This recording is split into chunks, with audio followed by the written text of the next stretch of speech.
নারায়ণগঞ্জ ৪ ও ৫ আসনে বিএনপির প্রার্থী না থাকায় হতাশা ও ক্ষোভ বিরাজ করছে দলের নেতাকর্মীদের মধ্যে।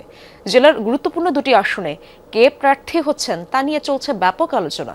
সম্প্রতি নারায়ণগঞ্জ ৫ আসনে দলীয় প্রার্থী নির্বাচন থেকে সরে দাঁড়ানোর পর তৃণমূলের দাবি দলের পরীক্ষিত এবং জনপ্রিয়তা সম্পন্ন কাউকে মনোনয়ন দেওয়া হোক। অন্যদিকে ফতুল্লা নিয়ে গঠিত নারায়ণগঞ্জ ৪ আসনের নেতাকর্মীরা বলছেন, জোটের প্রার্থীকে ছাড় দেওয়া হলে হাতছাড়া হতে পারে আসনটি।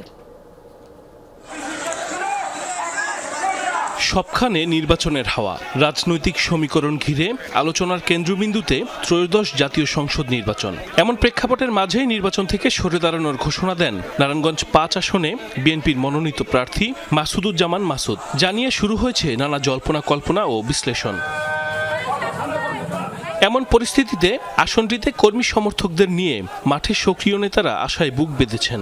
তাদের মধ্যে আছেন বিএনপি নেতা ও শিল্পপতি আবু জাফর আহমেদ বাবুল, মহানগর বিএনপির সাবেক সভাপতি আবুল কালাম এবং কমিটির বর্তমান আহ্বায়ক অ্যাডভোকেট শাখাওয়াত হোসেন খান।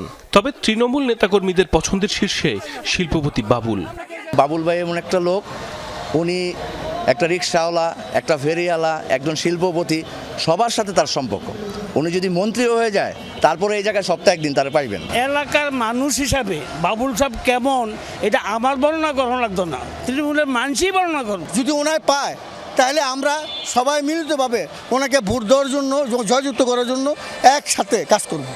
নেতাকর্মীদের সাথে একমত আবু জাফর আহমেদ বাবুল নিজেও জানান, হাইকমান্ড আস্থা রাখলে ভোটের মাধ্যমে আসনটি উপহার দিতে পারবেন দলকে।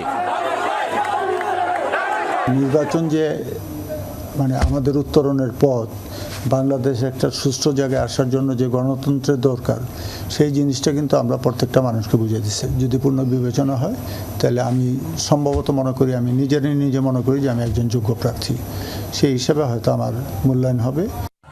এদিকে দেশের ২৭২টি আসনে বিএনপি তাদের প্রার্থীর নাম ঘোষণা করলেও নারায়ণগঞ্জ ৪ আসনে কোনো প্রার্থী দেয়া হয়নি। যদিও তৃণমূলের নেতাকর্মীরা বলছেন, রাজনৈতিক জোটের কারণে আসনটি শরিক দলকে দিতে চাইলে তা হবে আত্মঘাতী। তাদের দাবি, মাঠ পর্যায়ে জনপ্রিয়তা বিবেচনা করে প্রার্থী হিসেবে যুবদল নেতা মশিউর রহমানকে নির্বাচিত করা হোক। এখানে যদি জোটের প্রার্থী দেওয়া হয়, কোনো রকমে পাশ করা একেবারেই সম্ভব না। আর যদি আমাদের দলীয় প্রার্থী দেওয়া হয় তাহলে এই আসনটা রক্ষা করা যাবে। মশিউর রহমান রমি, নারায়ণগঞ্জ জেলা সদস্য সচিব, যুবদল। তার জন্য আমার অনুরোধ থাকবে, দোয়া থাকবে, আগামী নির্বাচনে তাকে দল মনোনয়ন দিয়ে এই আসনটি নিশ্চিত পার্লামেন্টে নিতে পারে। এর মতো লোক নারায়ণগঞ্জের ভিতরে আছে কিনা আমরা জানি না, তারপরেও আমরা আমগঞ্জ অনেক ভালো, কোনো যা ঝামেলা নাই, অনেক ভদ্রলোক।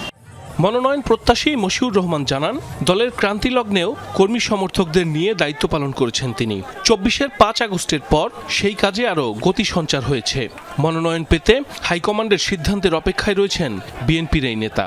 খুব গুরুত্বপূর্ণ একটি আসন। এই আসনটি সাধারণ মানুষ সহজভাবে এটা ছেড়ে দেবে না। দানের শীষ ছাড়া এই সাধারণ মানুষ এই আসনটি কাউকে দিবে না। নারায়ণগঞ্জবাসী এবং ফতুল্লাবাসী আমার উপর আস্থা রাখতে চায়। যদি আমাকে নমিনেশন দেওয়া হয় তাহলে সেই ক্ষেত্রে এই আসনটা খুব সহজভাবে বের হয়ে আসবে।